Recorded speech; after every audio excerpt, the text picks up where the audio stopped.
Tak kurang dari 1.000 takjil dibagikan oleh Polwan Polda Sumsel kepada sejumlah pengendara, pejalan kaki, dan warga yang tak mampu.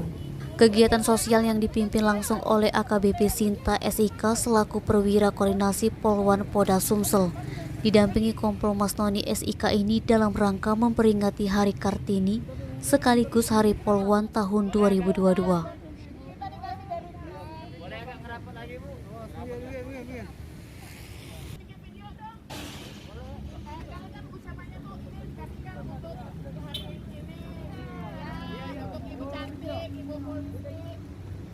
Jadi Kartini masa depan.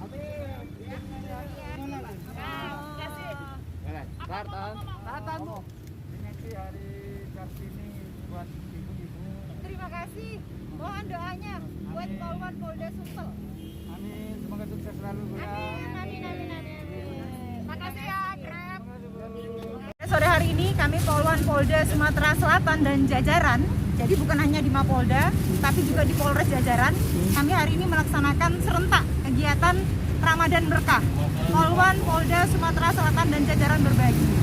Jadi hari ini kami membagikan takjil nasi kotak untuk di Kota Palembang sendiri ada sejumlah 1.000 paket, dan untuk di Polres jajaran masing-masing Polres 50 paket. Kegiatan ini dilaksanakan dalam rangka memperingati Hari Kartini, juga dalam rangka menyambut Hari Jadi Polwan di tahun 2022.